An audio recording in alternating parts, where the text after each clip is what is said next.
The House of Mystery presents Inside Writing, the radio show where authors discuss their writing process in all genres. Welcome back into the House of Mystery, and of course I'm Al Warren. Now joining me co-host today on the duty is Michael Hawley. How you doing, Mike? Great. It's the one and only Michael Hawley, I think you were trying to say. Oh, right? Well, there is one and only, and of course, and his little dogs too. Oh yeah, they're having a rough time. Excuse that pun. Yeah. Oh well, somebody's got to do it. Somebody's got to do it. You know, I'll send a couple over your way too. You can take care of all of them. You know, save me the trouble. Well, so we've got another interesting guest. We're covering another story of crime. So let's see who we've got on the docket here. We've got David Dominé, and the book is called A Dark Room in Glitterball City, and it's Murders, Secrets, and Scandal in Old Louisville. Thank you for being here, David. Hi, thanks for having me on. What got you onto the story to start with? Like, how did you find this true crime? I live in Louisville, Kentucky. I'm not a native. I'm from Wisconsin originally. I moved to Louisville in the 90s to go to graduate school, and my idea was do my time and get out of town, but I never quite left. And so I've spent half my life there now. And there's one part of town called Old Louisville, and it's known for its wonderful Victorian mansion. Some say it's the largest Victorian neighborhood in the country. And in 1999, I bought a house, and it was a large Victorian house with 6 bedrooms. I lived there till 2008. Right before I moved in, the previous owner told me the house was haunted. And I don't really believe in ghosts. I didn't really think much of it. But after I moved in, strange things started happening in the house. All the things she warned me about, in fact. And so that kind of got me into the spooky stuff in the neighborhood. And I'm still kind of a skeptic today, but I love ghost stories. And ghost stories are an interesting, expression of the community's local lore and legends. There's a lot of real life, characters involved. And so I started writing books about the neighborhood. I started off with like spooky stories and things to kind of do my part to help, promote the neighborhood.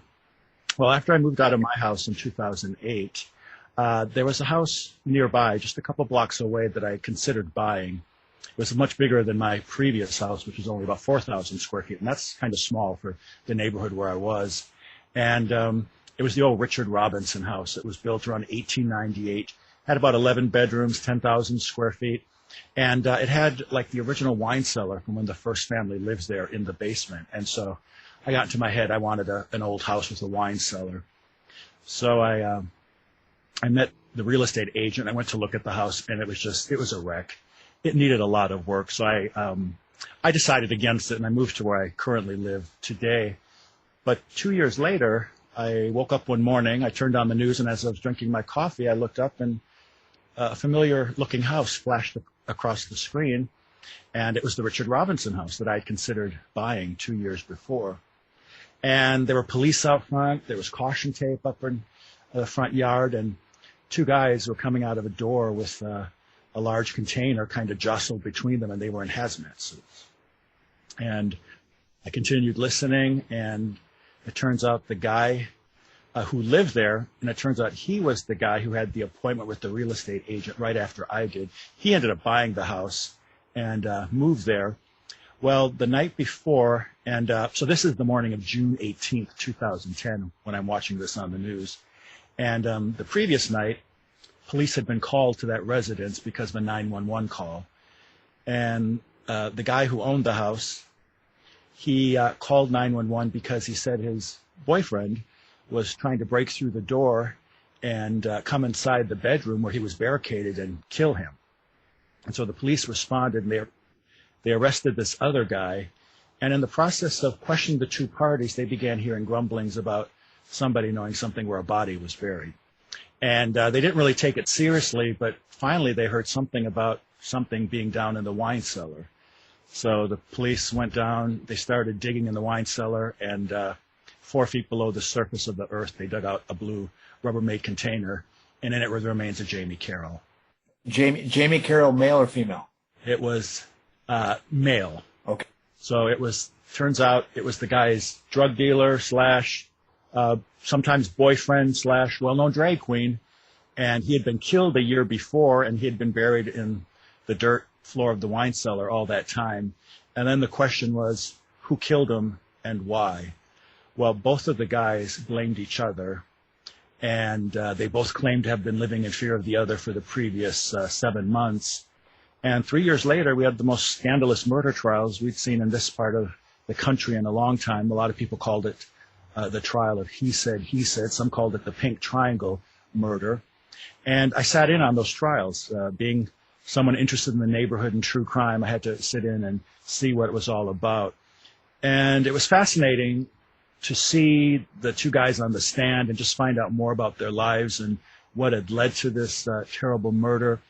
But what was really interesting is when the trials ended, I began finding out more things about the house where the murder had taken place. And it turns out it wasn't the first strange death associated with the house.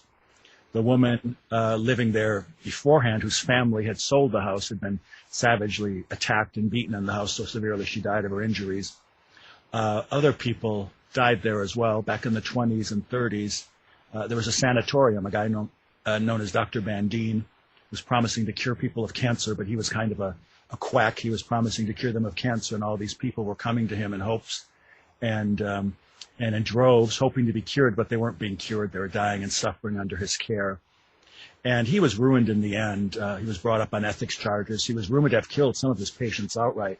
But from that point forward, the house kind of took on a reputation as being a sinister house, a destroyer of lives. And it seemed like every several years, whoever moved in, some kind of tragedy would befall the family, death in the family, financial ruin. And it kind of went on and on like that, garnering the house kind of a reputation for being a creepy house, kind of a cursed house in the neighborhood. And so it kind of had a spooky past, but it turns out Joey and Jeffrey, the guys living in the house, who were arrested and charged with the murder of Jamie Carroll, turns out they had a lot of other things going on in the house, just besides a body in that basement. They had been arrested several months before in Chicago, so when they were arrested for this murder, they were out on bond for a big, what was supposed to be a federal trial in Chicago, because they had been arrested with $54,000 in counterfeit money at the Hyatt Regency in downtown Chicago. It turns out they were counterfeiting money up on the second floor. So they were counterfeiting. Supposedly one of them worked for the CIA. This is one of the bits of intrigue that came up during the trial. And he had worked as an assassin, killed 35 people for them. Every sentence is kind of a stunning thing. Working for the CIA and killed 35 people, as in this person. Yeah, it just, you couldn't make stuff up. And so, yeah, a lot of stuff was brought up, but what, is really provable and stuff, that's kind of where the murky area starts. There's just so many bizarre details to this case. But so they had this counterfeit money thing going on. Supposedly at a time there was a well-known S&M club down in the basement where the wine cellar was, so it kind of exposed Louisville's quirky S&M past. It turns out there's a whole network of underground S&M clubs in the city, and I'm talking about literally underground S&M clubs downtown at a place called Whiskey Row. 10 years or so ago, they were doing some renovation, putting a restaurant in one of the old distillery buildings, and below the basement in a sub-basement, they broke into a kind of a room that they didn't know about, and it turned out to be one of several S&M clubs that were all interconnected below this row of buildings down on what's called Whiskey Row. And turns out, yeah, Louisville had a pretty buzzing S&M scene back in the 70s, 80s, and 90s. And so the guys were supposedly connected to that. And it's just a story you couldn't make up. There's lots of neighborhood gossip and intrigue. And then there's the guys' lives, while they were living in the house. There's the life of unfortunate Jamie Carroll. He's the innocent victim in all this. And, just sitting through the trials, learning about what happened, learning about the house and its previous lives, it was a way for me to kind of delve into the soft underbelly of the city.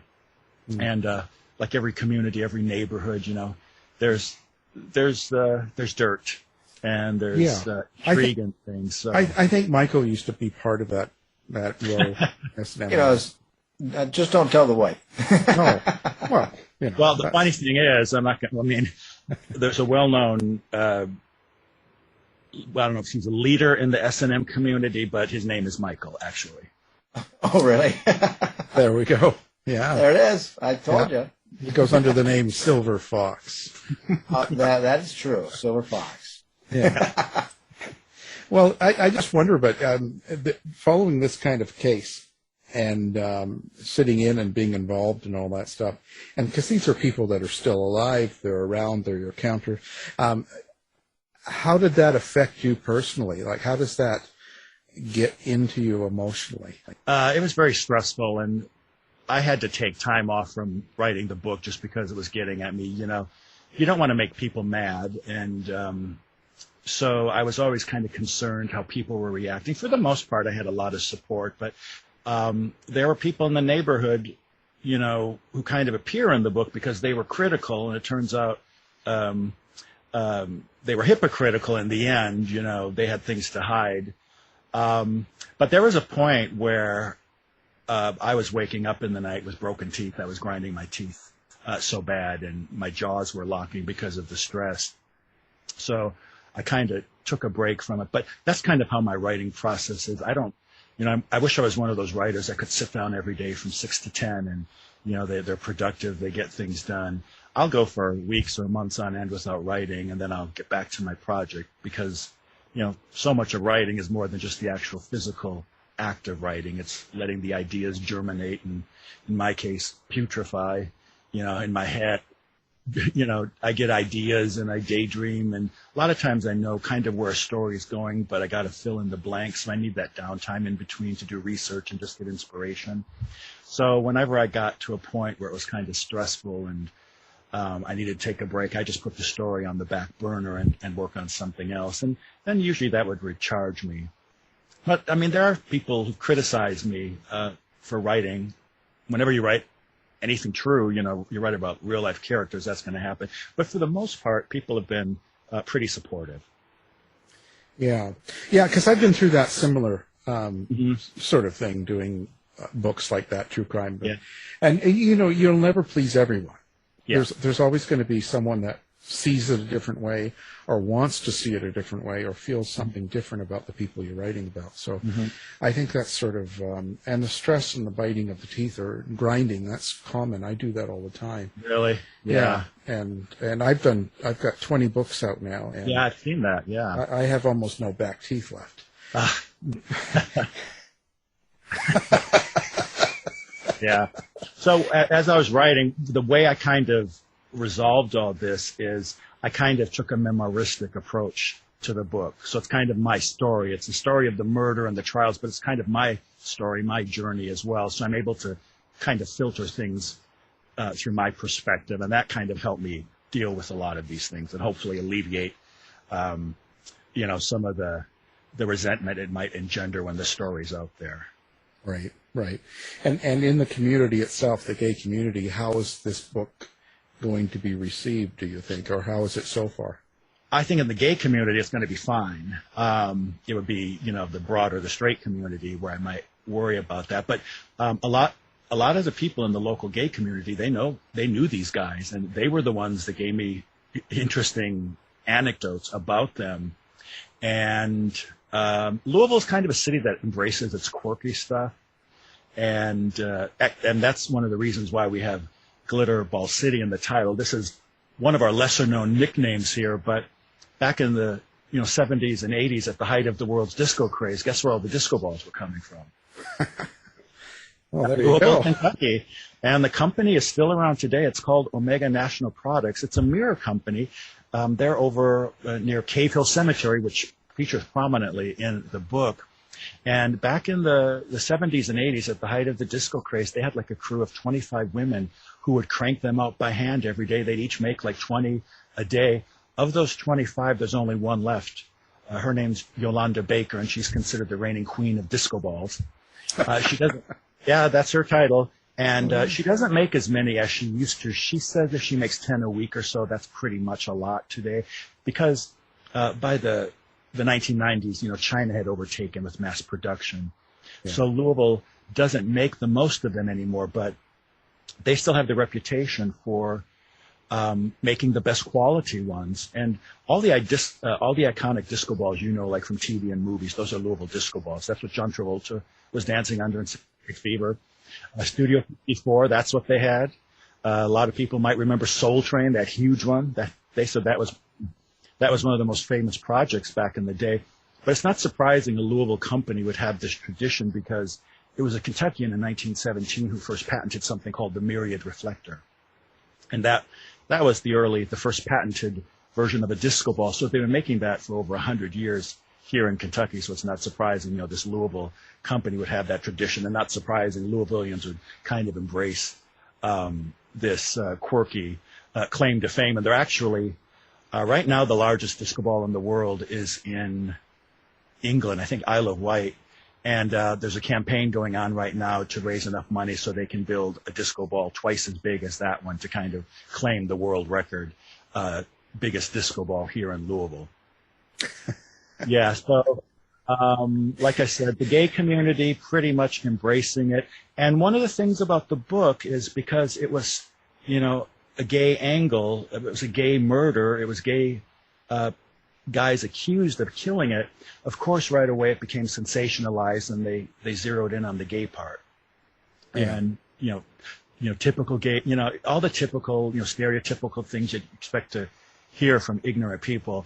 But so what I did as I was writing the book, I tried to include a lot of other local cases involving murder or terrible crimes where it wasn't gay stuff, where it was straight stuff, to try to put things in perspective. So I hope when people read it, I think they'll get what I'm trying to do, which is put things in perspective. And, I try to, let people know that what it's like being part of the community, and just, what it is to deal with that intolerance in a situation like this. And, in the broader scheme of things, just, show this as one terrible crime in a whole world of terrible crimes. Well, and that's all you can do. I kind of see how it can get mixed by the communities depending on how they see it. Some people don't like, because I've got this for a few years. Some people don't like me presenting cases that involve gay people because it makes the gay community look bad. Mm-hmm. Is kind of the comment I get. And I think, well, I personally, I think it makes us look more like the straight community, more real, mm-hmm. right, rather than separate. Yeah. We have the same things everyone does. That's what we are, equal, human, mm-hmm. So what was the neighborhood itself at the time of the crimes? You mean socioeconomically or preservation? Yeah. How was the community? Like, what kind of a community was it? Like, was it fairly active and there was a lot of people, lots of retail and activity going on, or was it kind of an up and coming, or how do you? Yeah, the thing is, Old Louisville is an interesting part of the city. Back in the 1880s, in the 1890s, that part of town was kind of outside the city limits. And there was a huge building boom. It was because of something called the Southern Exposition. It was kind of an early World's Fair before its time. And the city exploded because of the Southern Exposition. And so they kind of annexed that part of town and developed it as what many consider the first suburb. So it was the affluent place to live. So it's just full of beautiful old mansions and grand Victorian homes. But the neighborhood's heyday was kind of short-lived.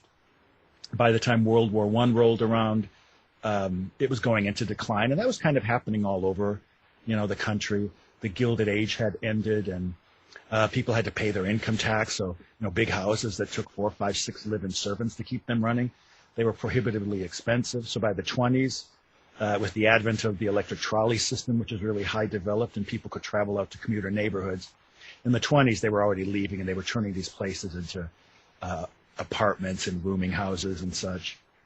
But the death knell probably came in the years after World War II, the 50s, 60s, 70s. Where was everyone moving to?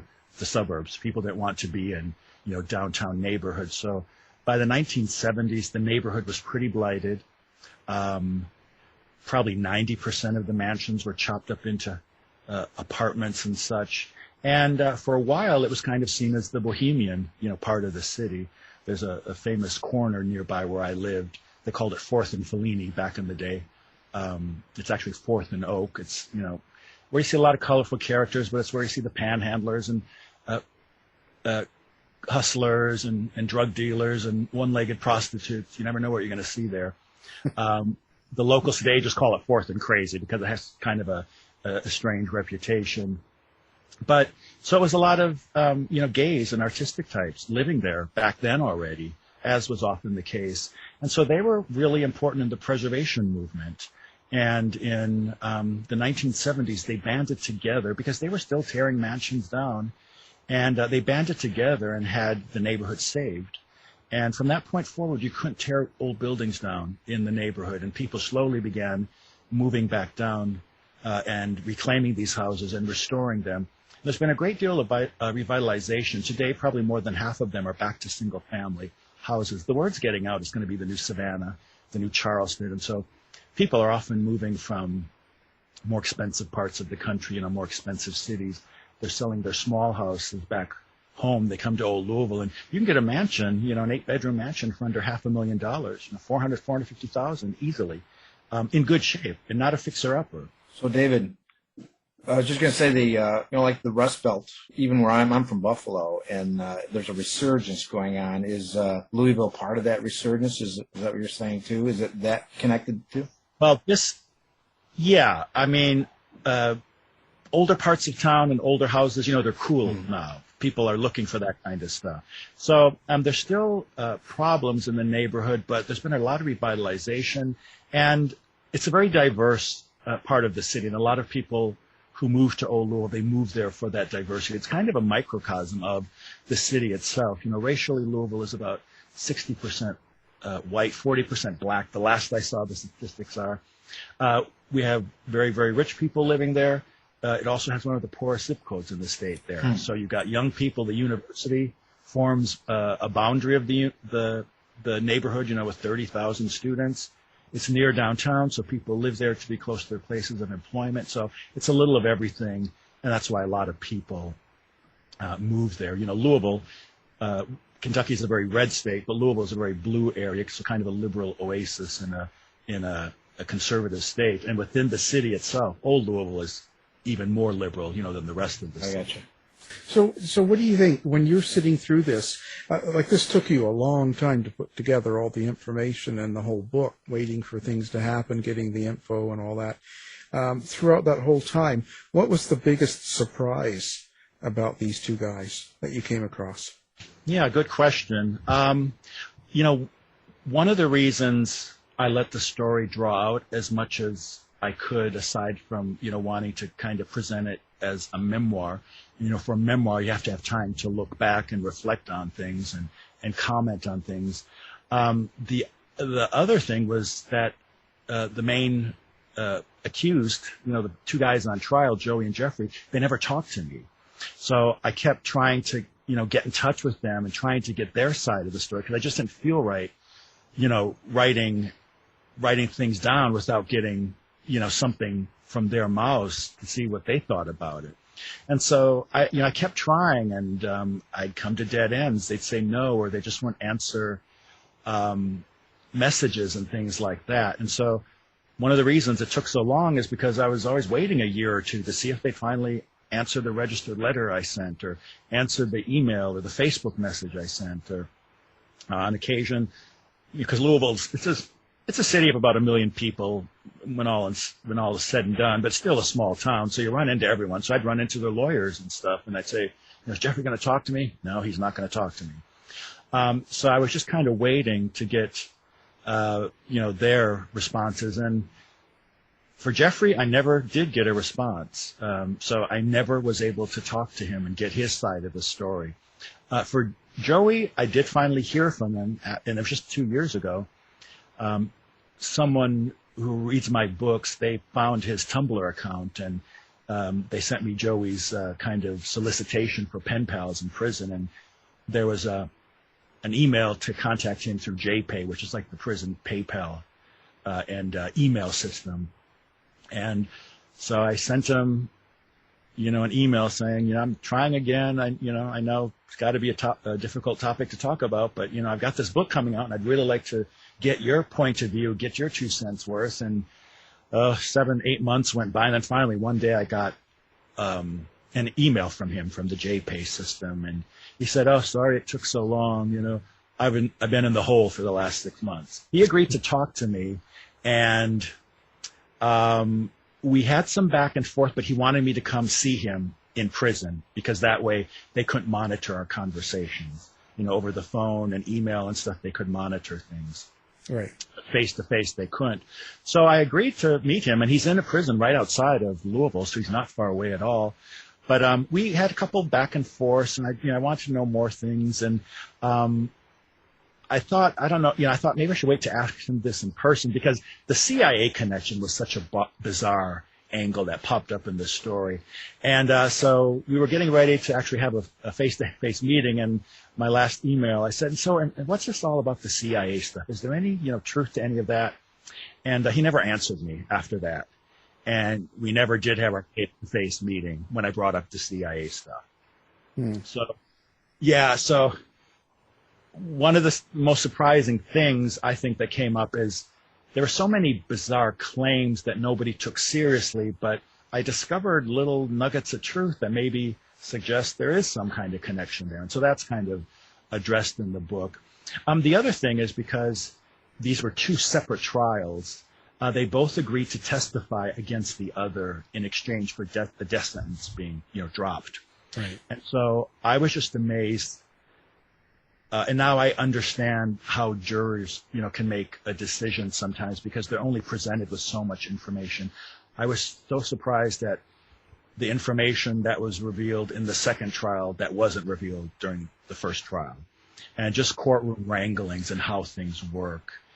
So I'll be less judgmental of juries in the future, when I see juries coming to decisions that we might not understand, given the information we have at our disposal. But just seeing 2 trials, basically the same case presented by the prosecution, but the defense put on totally different defenses, and it was just fascinating to see that disparity and the dichotomy between the 2 trials. I thought that was fascinating. A connection again was, but like more to the point with him is if he was bragging that he had killed 35 people, that shows definitely a lack of remorse. So you're dealing with a person like that'd be very intriguing. Now, it was when Jeffrey was on the stand. When that was brought up, he explained it away as it was one of their fantasies that they played out, a sexual fantasy, that he would be an assassin for the CIA, and that was kind of his come-on line.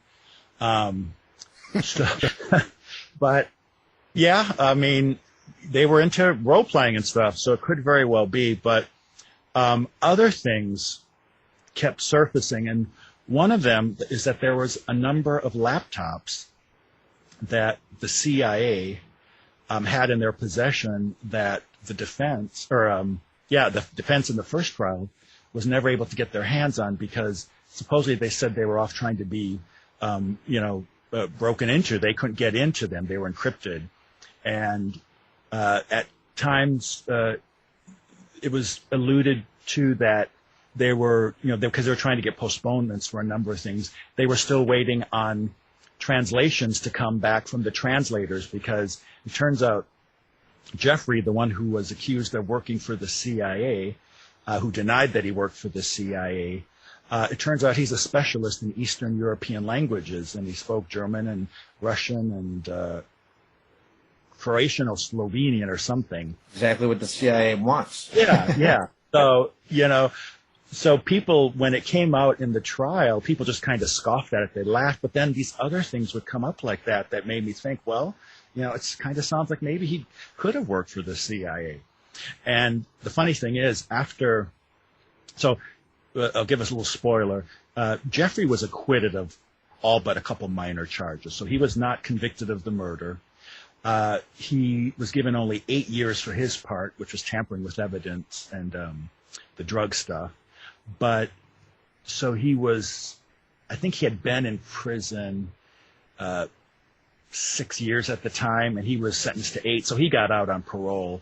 And as soon as he got out, they arrested him, and they took him up to Chicago for another trial, because when they were arrested in Chicago with the counterfeit money, they were also arrested with bags and bags of date rape drugs, in addition to bomb-making supplies, guns, forged documents, and fake identities. Wow. Because they were planning a bank heist up there, because Joey had been to prison before and had connections to organized crime in Chicago. So they were supposed to have this trial about that stuff, like the forged documents and instruments. And so I went up to Chicago to try to sit in on that trial. But when I called, nobody knew anything about the trial. I called all over Cook County trying to find out where this trial is, and it was only after one day a very helpful clerk, she took an hour out of her time on the phone and helped me kind of chase this trial down. And she said, this is kind of weird. She said, they keep changing the judge on this, and they keep changing the date and the location. So she finally gave me the date of the trial and the location. And I went there. I went to the Cook County courthouse and went in. I found the courtroom where it was supposed to happen, but nothing happened. He wasn't there. Wow. I have no idea what happened after that. I never was able to find out what happened. So just another bizarre angle to all this. So is your book over 1,000 pages? Wow, there's a lot of stuff going on there. It's 360 pages. It was about 125,000 words. Okay. Yeah, so I whittled an awful lot. I really whittled down a lot of the book. Oh, that must have been a difficult task right there. Yeah, well, and that's, what editors are for. So my editor, she was great. And I was really happy with my publisher, because the framework is there. A lot of publishers, they want to take out this section and that section, but basically the story I wrote is there. They just helped me. They pointed out areas where I could condense things and kind of, tighten up my language and stuff. So the story I wrote is pretty much there, unchanged. When you write something like this in a memoir style, following your feelings and your ideas and what you think as you go through the book, does that kind of make you feel a little bit vulnerable by exposing some of your own personal things? And does that kind of worry you with the social media climate nowadays? Yeah, but that's just how it is nowadays with social media. But I thought it was important to show a little vulnerability, to get people on my side, to realize that I wasn't just trying to take something sensationalized and sensational and try to sensationalize it more. And so there are some personal moments where I reveal things that that bothered me, or about my own family, that showed that I could sympathize with those being accused of something terrible. So I was worried about it, but I think for that memoir, approach, you need some vulnerability. You've got to kind of expose yourself. And I hope that part pays off. Yeah. So when someone picks up the book, takes it home, reads it, what do you want them to take away from it? Well, first off, I dedicate the book to Louisville. So I want them to see kind of what a great city Louisville is. And if they've never been here, I want them to come visit. And so people reading the book, and if you look at the acknowledgments, it's apparent I was inspired by John Barrett's book, Midnight in the Garden of Good and Evil. And so I even give him a shout out in the acknowledgments. But I want people to want to come to the city and see the city for itself and discover its great food scene and the interesting neighborhoods, the quirky characters, and just see a place they might not know anything about. But then the other thing is just, things happen and people do things. Why we do things, that's kind of a mystery. So through the whole writing of this book and the research, I couldn't really figure out, and it was really never explained, why these guys supposedly killed their friend/boyfriend, whatever you want to call him, drug dealer. That was so unclear why they killed him. what the ulterior motive was. There are different motives thrown out there during the trials, but I just never really accepted any of those. It didn't make sense. So there were so many things that didn't make sense. And in the end, I was trying to figure out, who really killed Jamie Carroll? Was it both of them, as the prosecution argued? Was it just the one that was convicted of it and is in prison right now? Or did the other one get away with murder? And I still don't know what to believe.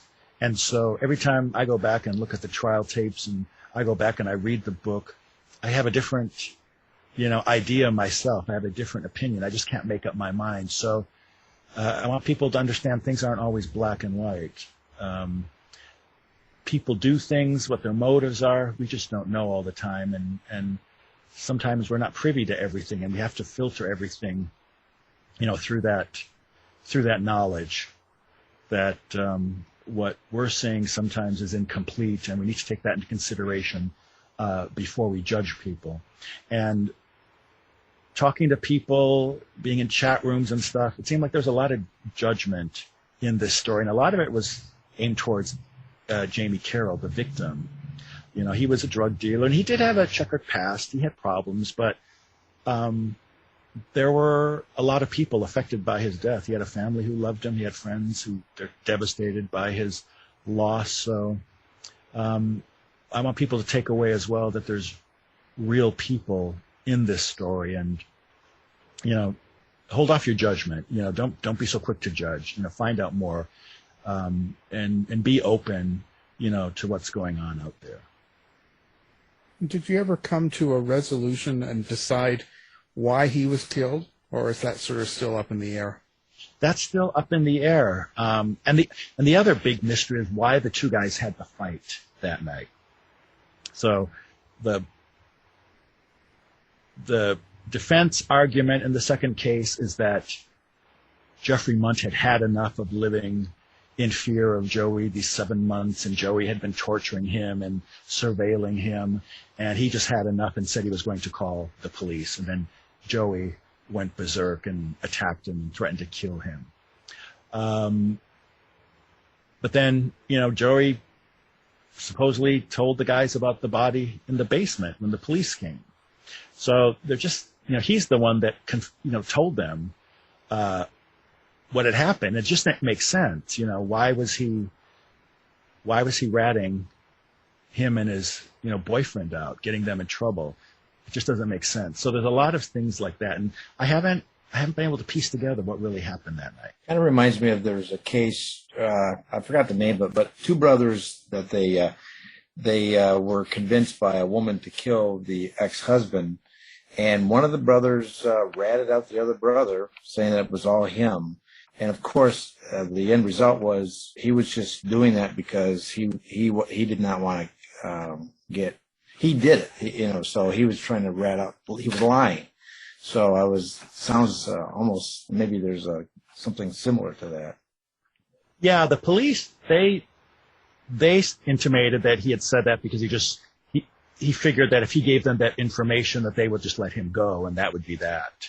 So that came in there as well. But yeah, there's just so many unexplained angles to this story. And like I said, every time I go back and look at it, I discover something different. And so every time I come to a different conclusion. How were the police toward them, being that it was kind of a gay-centered crime? Well,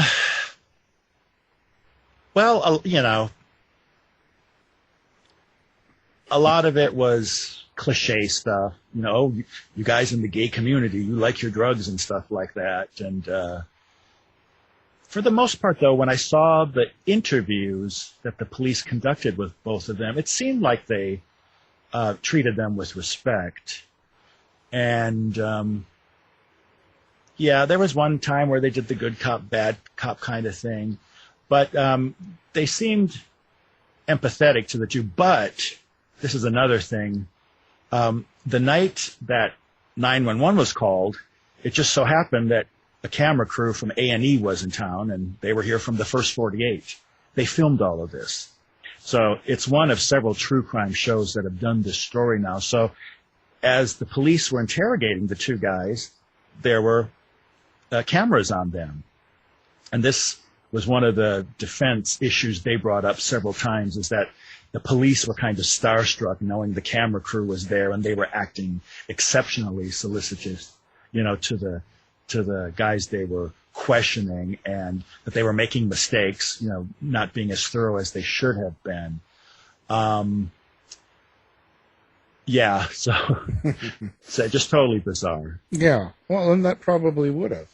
Because I still don't know how someone can do their job if they're being filmed on a regular basis over something and not. You're not going to act like you normally do. Right. When you camera on you. In some professions, that's a good thing, But, so that was brought up a number of times during the trials. So how is that community now? How is it? Does it still live with that? Does it still hold on to that murder and those guys in the house and all that, or has it moved on? Well, I mean, the book's coming out as we speak, so there's a lot of buzz in the city, and most people seem to embrace it. I think the book will kind of put some closure to the friction that there's been, and even in the community, even in the neighborhood and the gay community, there's so many angles that people don't know. There's a lot of misperceptions and misconceptions of what went on. So hopefully the book will kind of clarify things. But a lot of the people down there, these are my former neighbors and stuff, and friends and people I'm on boards with and in neighborhood organizations. Some of them, they're kind of hesitant about what the book's going to do, but most of them, they're excited about it. So now, after being through such an ordeal and such a long haul to get this book out, what are you going to do next? Are you going to jump back into true crime, or are you going to go back to haunted, or what do you think is next for you? Well, I've got several fiction projects in the works, and so my plan is to get. My agent is actually shopping one of them around now, so one of them is to kind of revise that and then get the other ones completed that I've been working on, things that I kind of put on the back burner to try to get this true crime book done. Okay, for you, what is the biggest difference from writing fiction to nonfiction? For me, there's just a lot more freedom writing nonfiction, because you can make up so much, and that's what it is. You mean fiction? Or not? Yeah, all right, yeah, fiction. Okay. You can make up. Nonfiction, there's so much research and verification and sourcing and things like that. So yeah, fiction it's kind of a relief just to sit down. You don't, theoretically you don't need much to write fiction except what's up in your head. And you can sit down and just create, and you're creating your own world, your own characters. It might be inspired by other things, but whenever I write nonfiction, it's half the time I'm looking things up and reading things to find out about other things and verifying sources and things like that. So I like fiction because I can just take my laptop and sit someplace and write about it, write what I want to write. Question about that then. I think in my case, and I think Al's too, but my case is that I get a lot more attention because of the nonfiction side, so that kind of forces my hand a little bit. And that's not the case with you? Is it both? Well, see, I haven't really published anything other than like short stories and such. So I'm known primarily as a nonfiction writer, so they expect nonfiction from me. Okay. But I think, nonfiction's so hot, people, especially true crime and things like that, because people, they like finding out more about things they know something about already. Okay. And people like getting the backstory and finding out more tantalizing details and things like that. So I think that's one of the reasons nonfiction is so popular. Yeah. Did you have to do anything really, really wild or seedy to find out something? Come on, tell us the truth. Funny. Remember how I told you about the thriving S&M scene? Yeah. One of my last chapters in the book, there was a character in the book, and it was, put it this way, her name's Candy, but that was her name when she wore her wife's clothes at night, when she went out and roamed the neighborhood. And she knew a lot about the local S&M scene, and she had been trying to get me to go to this one S&M scene or S&M club in the neighborhood. And so I wasn't planning on it, but I got a kind of enigmatic text one night. If you want to find out more about Jane Carroll, come to this address. And I went to the address, and it was the S&M Club she had been telling me about. Well, the S&M Club was a 3-story old Victorian house. And you had to start in the basement and then work your way up the servant stairs to the 3rd floor and work your way down through different chambers to get out. So that was quite an education. So did they have you tied up and beat? Nope. Oh. Nope. They were fine with me. Actually, I was kind of in a hurry, so I wasn't really engaging anyone as I went by. I was just trying to get through each room and get back to the door that led me outside.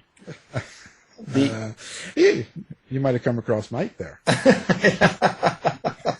Well, I'm with the Victorian home because I researched the Victorian era, and so it sounds like you have a tremendous interest in that. Is that where you're going to lead your fiction? Is to the Victorian side, or? Well, I've got a historical kind of detective piece that's set in the 1880s in Louisville. I've also got a collection of interlinked stories set in the 1880s here as well. Kind of each Victorian set story kind of has a macabre theme to it. Mm-hmm.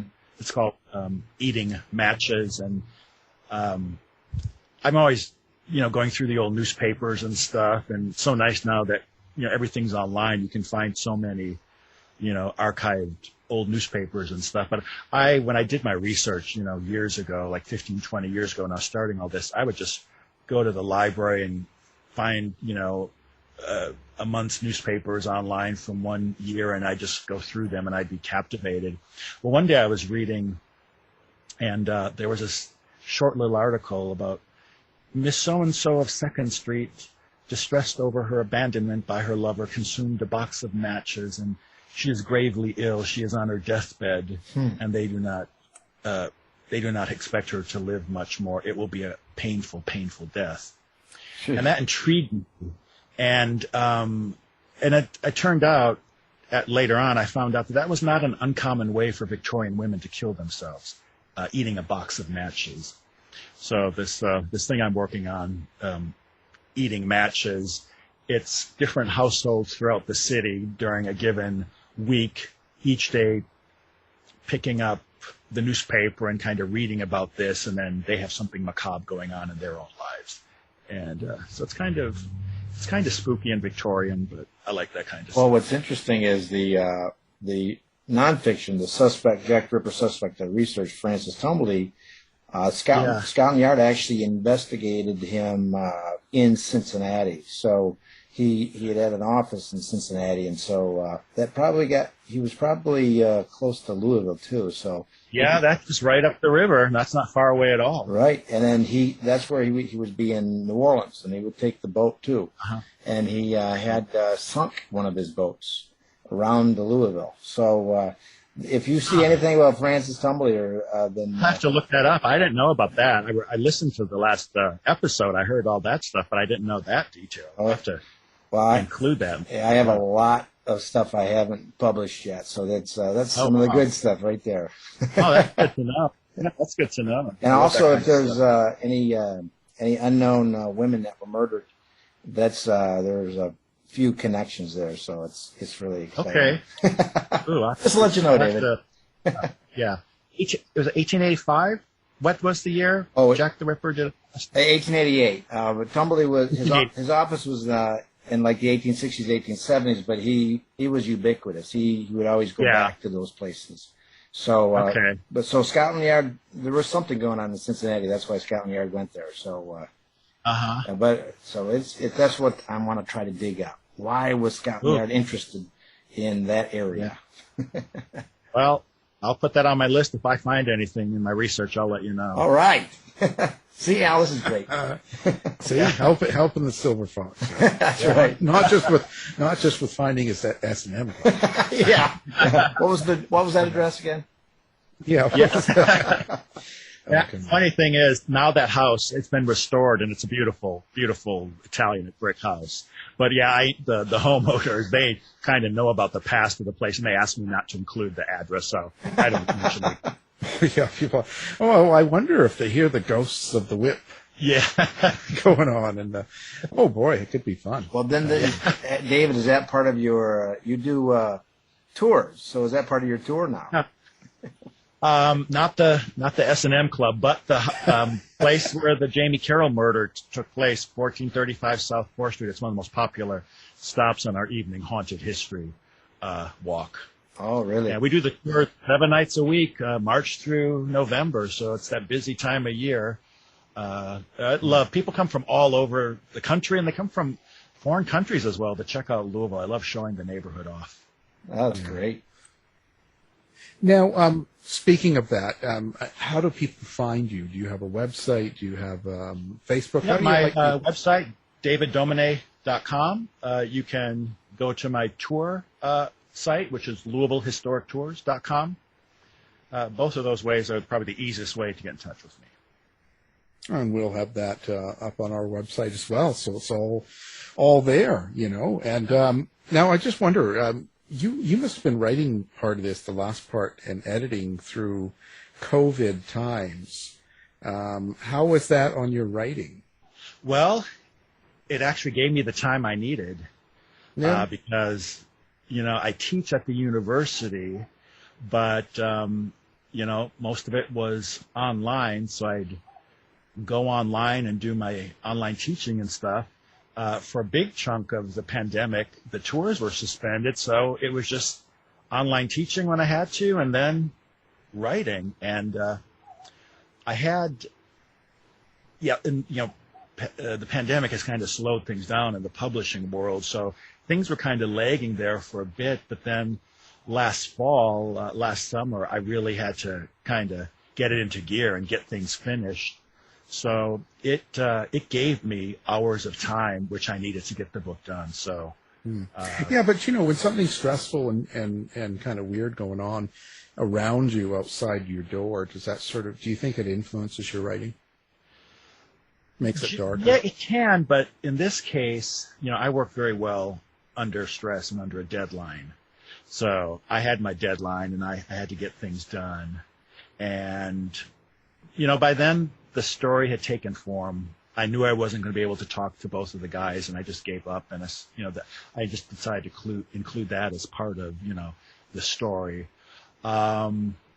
So I don't know, if anything, it just gave me more time to reflect and put things in perspective.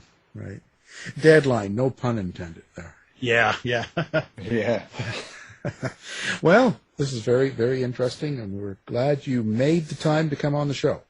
It was my pleasure. Thanks for having me on. Yeah, now the book we're focusing on is A Dark Room in Glitterball City. And the guest has been the author, David Dominé. Thank you for being here. Thanks for having me. Great to speak with you, David. Tired of wasting time trying to decide what to watch on your streaming service? Go to our website and look for the Martino movie reviews.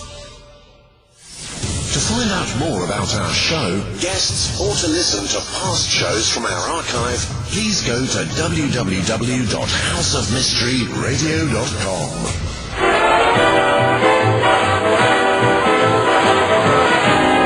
The mission has been completed. The end! By George, he's got it! It is the end! I'll see you. If you're lying to me, I'll be back. This has been a production of Something Weird Media.